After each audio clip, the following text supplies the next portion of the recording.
بسم اللہ الرحمن الرحیم نحمده ونصلی علی رسوله الکریم اما بعد۔ محترم بزرگوں اور دوستوں، ذی الحجہ کا مہینہ ہے، اسلامی کیلنڈر کا آخری مہینہ ہے۔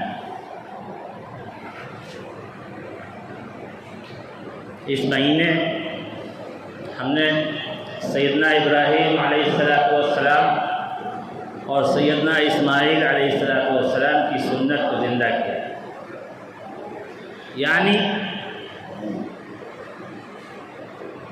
قربانی کا وہ عظیم الشان عمل جس کو ابھی ہم نے کیا۔ اس مہینے کے تعلق سے میں آج اس دردناک اور مظلومانہ شہادت کی بات کرنے والا ہوں جس کے بارے میں ہمارے اکثر نوجوان جانتے بھی نہیں۔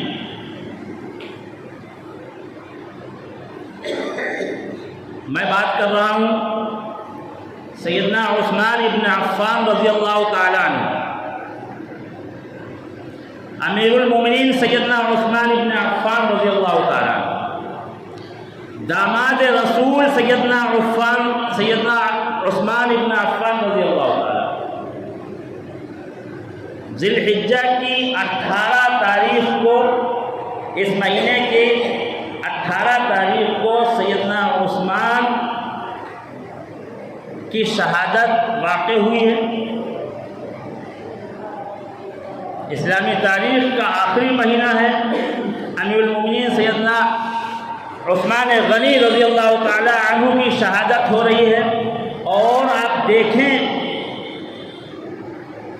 کہ اسلامی کیلنڈر کا پہلا سال، اسلامی کیلنڈر کے سال کے شروع ہونے کی پہلی تاریخ کو، یعنی یکم محرم الحرام کو سیدنا عمر ابن خطاب رضی اللہ تعالی عنہ کی شہادت ہوتی ہے۔ انشاءاللہ آئندہ اس پر بات ہوگی۔ تو میں یہ عرض کر رہا تھا کہ اس مہینے کی ذی الحجہ کی 18 تاریخ کو حضرت عثمان غنی رضی اللہ تعالی عنہ کی وہ مظلومانہ شہادت، جبکہ حضرت عثمان کا دور انتہائی پرامن چل رہا، 12 سال حکومت کی ہے حضرت عثمان رضی اللہ تعالی عنہ۔ شروع کے 6 سال تو انتہائی پرامن، فتوحات کا سلسلہ جاری ہے، وفود آ رہے ہیں، جا رہے ہیں، آدھی سے زیادہ دنیا میں اسلامی سلطنت قائم ہے۔ لیکن ایک طبقہ جو حضرت عثمان کا سیاسی نہیں، صرف سیاسی نہیں بلکہ مذہبی مخالف ہے، عبداللہ ابن سبا جو ایک یہودی تھا، اس نے اسلام کا لبادہ اوڑھ رکھا تھا اور مسلمانوں کے اندر گھسایا۔ اور سارے ایسے یہودی ہیں جنہوں نے مذاہب کو تباہ و برباد کرنے کے لیے اس مذہب کا لبادہ اوڑھا ہے۔ جیسے ایک یہودی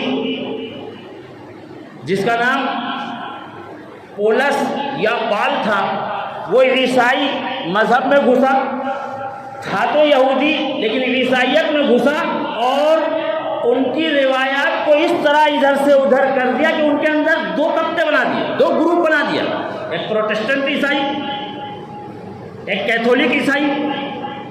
اسی طرح یہ ابن سبا مسلمانوں کا لبادہ اوڑھ کر کے مسلمانوں کے اندر گھسا اور اپنی شرارتیں شروع یوں پھیلانا شروع کیا۔ حضور پاک صلی اللہ تعالیٰ علیہ وسلم کے انتقال کے بعد علی المرتضیٰ کا مقام تھا کہ ان کو خلیفہ بنایا جاتا۔ حضور کے قریبی، حضور کے داماد، رسول اکرم صلی اللہ علیہ وسلم کے چچا زاد بھائی، انہیں کا حق تھا کہ ان کو خلیفہ بنایا جائے۔ یہ عمر، یہ ابوبکر، یہ عثمان، یہ کہاں سے آ گئے رضی اللہ تعالی عنہ؟ یہ سب تو عاصم ہیں، علی کے حق کو غصب کر رکھا ہے، اس نے اس انداز سے، نعوذ باللہ، اس انداز سے اس نے ماحول بنانا شروع کیا، یہ شرارتیں پھیلانی شروع کی، اور یہ عنوان اس کا تھا۔ عنوان اصل میں تو عنوان کچھ اور تھا، یہ تو دکھانے کے لیے اس نے جذبات کو ابھارنے کے لیے، خاندانی عصبیت کو ابھارنے کے لیے وہ یہ زہر دھیرے دھیرے پھیلانا اس نے شروع کیا، اور اس نے بہت چالاکی کے ساتھ، نہایت عیاری کے ساتھ حضرت عثمان کی مہر چرا لی، اور مدینے سے باہر دور دراز علاقوں میں جا کر کے اس مہر کا تخریبی کاموں کے سلسلے میں استعمال کرنا شروع کہ دیکھو بھائی، دیکھو یہ حضرت عثمان کا خط آیا ہے، فلاں کے قتل کا حکم دے دیا ہے، وہ نیک آدمی ہے، وہ فلاں مسجد کے امام ہیں، وہ فلاں جگہ نیک کام کر رہے ہیں، وہ ان کے قتل کا حکم آیا ہے مدینہ سے، اور یہ دیکھو اس میں مہر لگی ہوئی ہے، یہ دیکھو لوگ دیکھ رہے ہیں مہر لگی ہوئی ہے، ماننے پر مجبور ہیں، مان رہے ہیں، یہ کیا ہو رہا ہے؟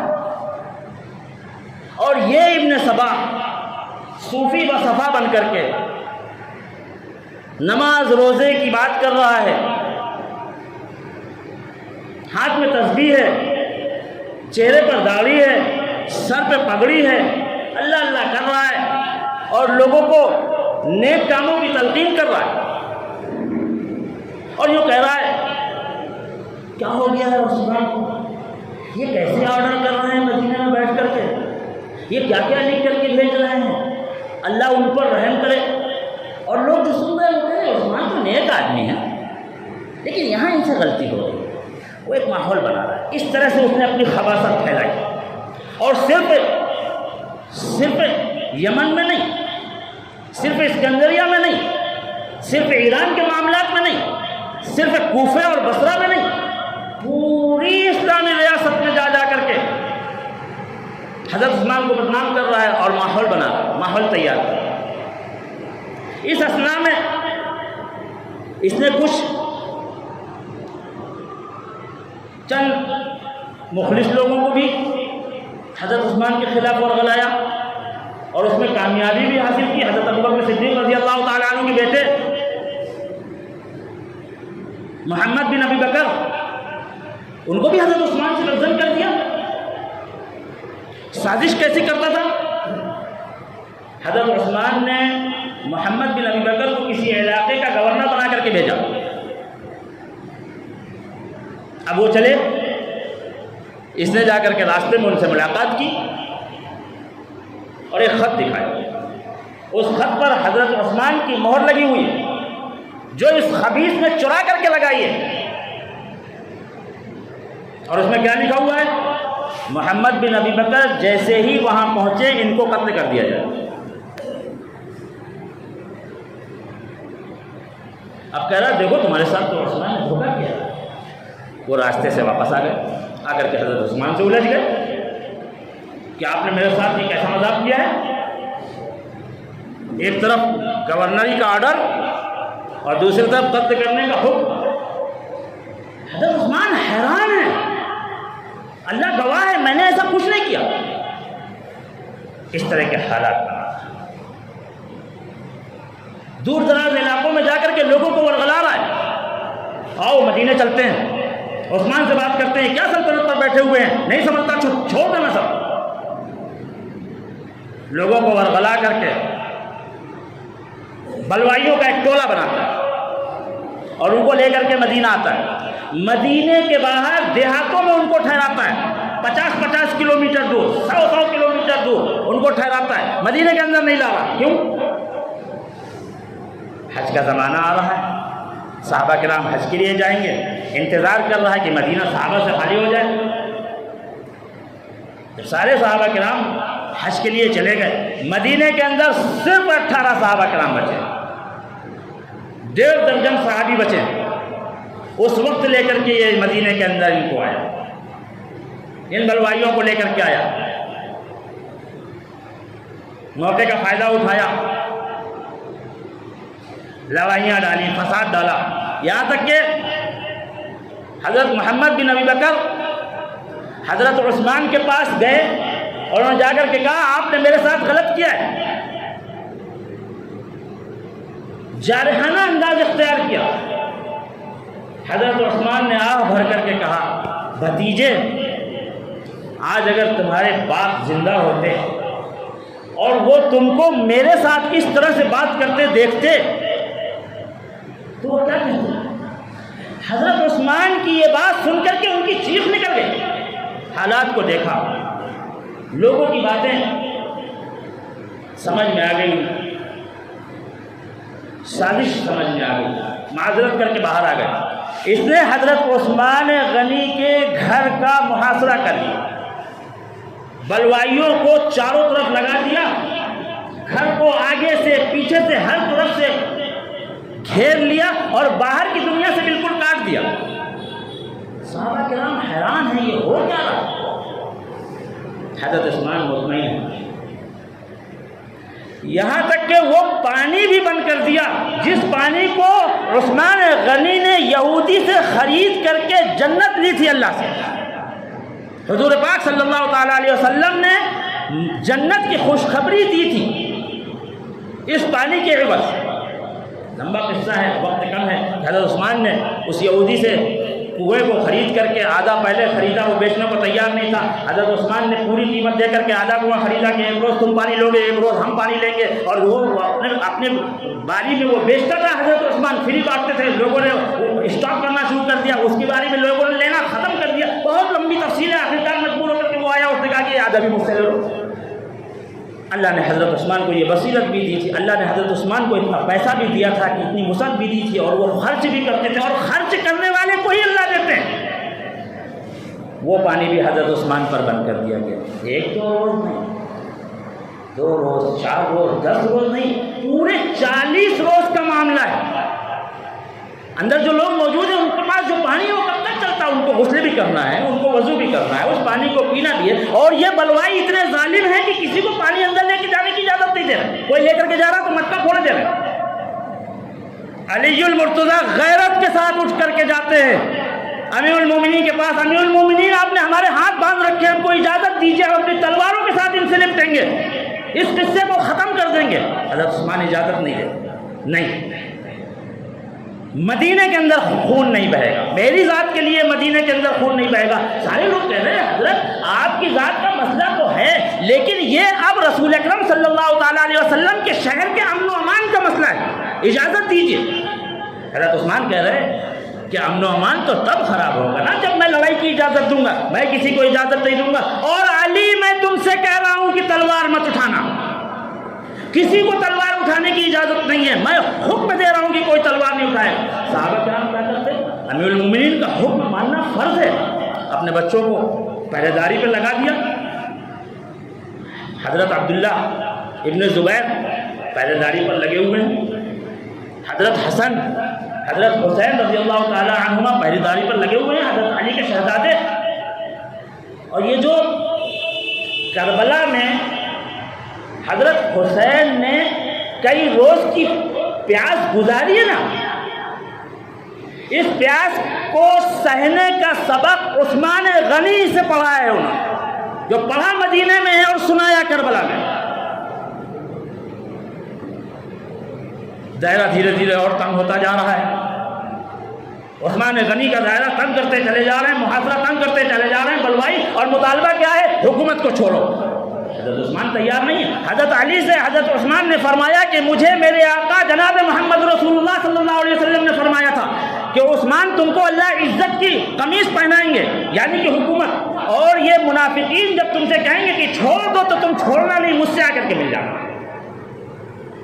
حضرت عثمان کہہ رہے ہیں علی مجھے تو اللہ کے رسول صلی اللہ علیہ وسلم کا حکم ملا ہے, اس لیے میں خون نہیں بہنے دوں گا. حضرت معاویہ کا خط آتا ہے کہ امیر المومنین آپ دمشق تشریف لائیے, ہم آپ کی حفاظت فرمائیں گے. جواب دیا معاویہ لا احجر یا رسول اللہ, معاویہ میں تمہارے پاس آنے پر رسول اکرم صلی اللہ علیہ وسلم کا پڑوس نہیں چھوڑ سکتا, نہیں قربان کر سکتا. آخر وہ تاریخ آئی, وہ 18 ذی الحجہ کی تاریخ آئی. حضرت عثمان روزہ ہیں, کئی دنوں سے گھر میں کھانے کے لیے کچھ نہیں. کس کی بات ہو رہی ہے؟ جس نے 100 اونٹ خرید کر کے مدینے میں غلہ بٹوایا تھا جب قید پڑا تھا. پینے کے لیے پانی نہیں, جو مدینے میں مسلمانوں کے لیے اور غیر مسلموں کے لیے پانی کو فری کیا جس نے، روزہ ہے، بلوائی، باہر سے گھسائے، پیچھے سے گھر کے اندر گھسائے، حضرت عثمان کو شہید کیا۔ اور کیسے؟ پہلے حضرت عثمان کے 2 غلاموں کو شہید کیا جو دفاع کر رہے تھے۔ حضرت عثمان کو آج حضور پاک صلی اللہ تعالیٰ علیہ وسلم نے خواب میں یہ بشارت دی تھی، عثمان جنت میں روزہ افطار ہوگا، اللہ سے ملاقات کا دن آ گیا ہے، دسترخوان جنت میں سجائے جا رہے ہیں۔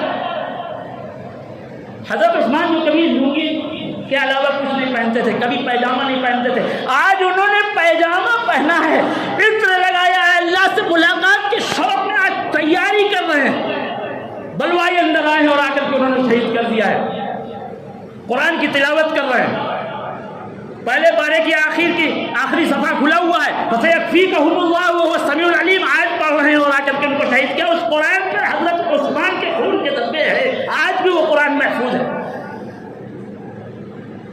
سیدہ نائلہ غالباً حضرت عثمان کی اہلیہ، انہوں نے دفاع کرنے کی کوشش کی، ان کی انگلیاں کٹ گئی ہیں، حضرت عثمان کو شہید کر دیا۔ یہ تھی سیدنا عثمان غنی رضی اللہ تعالی عنہ کی مظلومانہ شہادت، جو 18 ذی الحجہ سن 35 ہجری کو واقع ہوئی۔ ہم شہادت کو مصیبت نہیں سمجھتے، شہادت اللہ کی نعمت ہے، اور یہ نعمت اللہ سے ملاقات کراتی ہے۔ ہاں غم ہوتا ہے جانے والے کا، لیکن اس نعمت کو اللہ کے رسول صلی اللہ تعالیٰ علیہ وسلم نے بار بار نہیں، کئی بار اللہ تبارک و تعالیٰ سے مانگا ہے۔ وآخر دعوانا الحمد للہ رب العالمین۔